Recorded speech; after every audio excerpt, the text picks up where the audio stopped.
This is going to be my second episode of my podcast entitled Continuing to Pursue Your Dreams.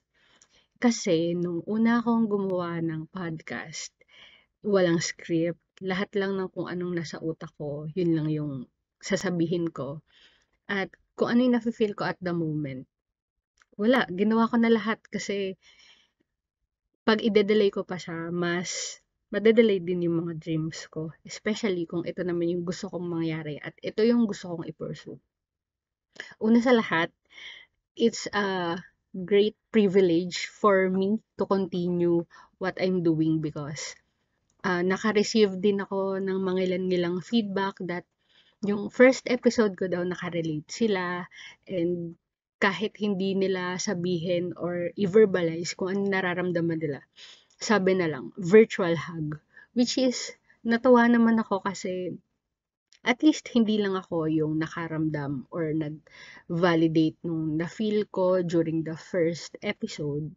And now, ito yung kasunod nung first episode natin, which is pursuing what you've started. Kasi minsan, magaling lang tayo sa umpisa. Pero, if you have a goal in mind at alam mo sa sarili mo na ito yung gusto mo, and then continue lang tayo, 'di ba? Here are the 3 tips on how you can pursue your dreams. Alam ko sobrang dami pa dyan, but here are the top 3 in mind na feel ko achievable naman. First in our list is embrace the fear of the unknown. Some of us can feel the anxiety, especially kapag hindi natin alam kung ano yung mangyayari sa atin in the future. Kasi as part of us being human that we are, gusto natin, alam natin agad kung ano yung pwedeng mangyari bukas, pwedeng mangyari next month, or at least next year. Kasi mas napaplan ahead natin, calculated risk, or namamanage natin yung risk depending on the situation. But the thing is, hindi sa lahat ng oras mangyayari yon. Taking the first step towards your dreams is for us to step into the unknown. Ito yung sinasabi nila na going out from your comfort zone. Of course, sino ba naman gustong umalis sa comfort zone? Komportable nga tayo doon, di ba? It's just that, kung gusto lang natin may mangyaring different or improvement sa lives natin, hindi natin siya kailangan i-shoo away, but for us to accept the fact na may kailangan magbago. Siyempre, hindi natin maiiwasan na magkaroon din ng fear of uncertainty, especially kapag hindi pa natin nakikita agad yung result. Siyempre, alam natin yan. May pagka-impatient tayo kasi gusto natin may result agad. Nag-effort ka this week, feel mo pagod ka na. Next week gusto mo meron na tayo agad na achievement or data na panghahawakan na alam natin sa sarili natin na nag-improve. Kaya lang, during those times na pinapractice natin yung gusto nating mangyari, for example, like me, gusto kong mag-produce ng contents.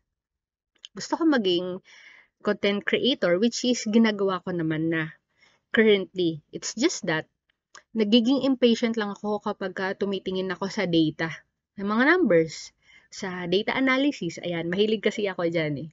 Kaya lang, kailangan ko rin i-check sa sarili ko kung nakakatulong ba siya. Like, pag inanalyze ko to ngayon, magbibigay ba to ng pressure sa akin for the next 2 to 3 weeks or next month? Or, i-compare ko siya dun sa naging journey ko last month na, uy, dati nga wala naman akong podcast episode. Pero ngayon, shooting na ng second episode, di ba? For me, I need to be self-aware lang kung saan ko kailangan ibangga yung mga data ko. And for me to know na I'm improving. Isa pa sa nakaka-overwhelm sa atin kapag meron tayong isang malaking goal na doon lang tayo nakafocus. But then, hindi natin siya binibreakdown into smaller tasks.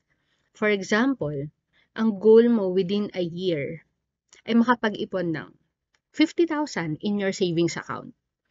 Kaya lang, kapag dumadaan na yung araw or yung payday natin, let's say 15 at 30, hindi naman tayo nag-iipon. Come January to half a year, hindi natin napansin na wala pala tayong naipon. But then again, yung goal pala natin is for us to save 50,000. So, pagdating ng July, which is, ayan, August na nga, at malapit na nga mag-bare months, baka maka-feel tayo ng pressure or ma-overwhelm na tayo kasi come July to December, parang dodoblehin mo na yung isi-save mo, which will affect also yung bayarin natin sa bills, bayarin natin sa iba pang bagay, na kung naging consistent tayo at inunti-unti natin, umpisa pa lang ng taon, possibly, makuha talaga natin yung goal at the end of the year. So, I suggest na i-break down natin to into smaller chunks or smaller activities which are manageable naman for us to continue reaching our goals na sinet natin. Number 2 in our list, set realistic milestones. Okay, mabalik tayo dun sa example natin kanina, which is for us to save 50,000 pesos at the end of the year. Halimbawa, nakapag-ipon ka na ng 5K, which is good kasi at least 45K na lang yung maiiwan natin na kailangan ipunin. Are you setting up yourself for a celebration? For example, nakaipon ka na ng 5 or 10K, sineselebrate mo ba siya? Which is, kailangan ma-feel din natin sa sarili natin na meron tayong achievement. Smaller chunks or nag-uumpisa pa lang, pero na-achieve na natin paunti-unti.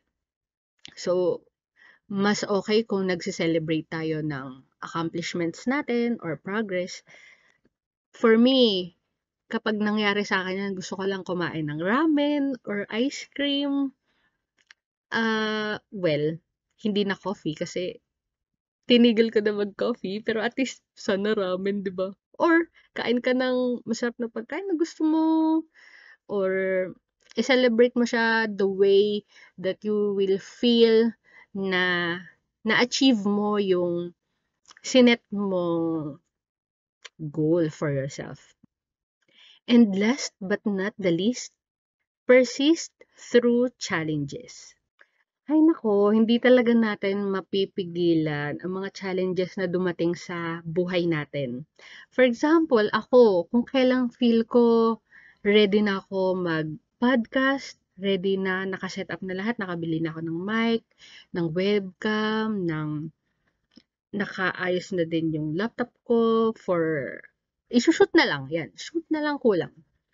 Ang nangyari naman, nasira yung ngipin ko. So, alam mo yun, gusto ko sana mag-podcast, at least may video para makita ko din yung sarili ko and also aside sa audio, makita din ng viewers on how sincere I am or paano yung reaction ng face ko pag naiinis ako or pag nabubulol ako. Parang, paano na?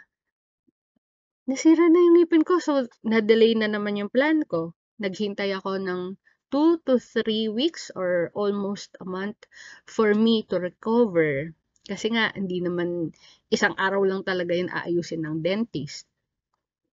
Sunod na yan, na-busy na sa work. Which is, okay lang naman kasi lagi naman tayong busy sa work. It's just that, gaano mo kagustong matupad yung plano mo na kahit ano yung nangyayari sa'yo, magfo-focus ka pa rin doon. Bukod sa work, which is yan naman yung source of income natin. Ang dami pang holidays. Magkasunod na holiday, long weekend tayo. So, meron ding plan for the family, gatherings, and meron ding labas with friends or outing na possible mag-contribute sa pag-delay ng mga personal plans mo. So, the question is, again, gaano mo kagusto yung mga bagay na ginagawa mo right now. Kasi if you discovered na, ay, shucks, hindi talaga ito para sa akin. Hindi talaga ako nakakapag-dedicate ng time for this, ibig sabihin hindi ko to priority. So, pwede na nating i-cross out sa list natin na, okay, hindi na pala relevant sa situation ko ngayon, yung goal na sinet ko nung January or December last week. And okay lang siya. Okay lang yan. Hindi natin kailangan maging hard sa sarili natin na porket hindi natupad yung goal na sinet natin ay nag-fail na agad tayo doon. It's just that baka iba na kasi yung mga circumstances and priorities natin. At okay lang. Okay lang yan. Another circumstance is right now, nung sinushoot ko tong episode na to, umuulan. Tapos, may mga tilaok pa ng manok sa kapitbahay, may maingay na dumadaan ng mga sasakyan, and it's okay. As long as makontinue ko pa rin yung goal ko na makapag-shoot ng second episode, later on, pwede ko pa rin naman siya i-improve. So, saan ba ako mas magsisisi? Or saan ako mas makakaramdam ng regret na ang sama sa feeling? Yung kinontinue ko kahit ang daming challenges na nakakainis na dapat wala naman yan. Or, nag-stop ako. It means, after ng first episode ko, ay nag-quit na ako. Mas pinili kong mag-continue pa din. Yun nga, kahit gaano karami yung dumadating na challenges, kaya mo pa rin mag-rise above them kung gugustuhin mo lang at willing ka. Let me know in the comments if you have other suggestions on how I am going to improve my episode and also what topics would you like to discuss. Let's have them on the next episodes. Bye!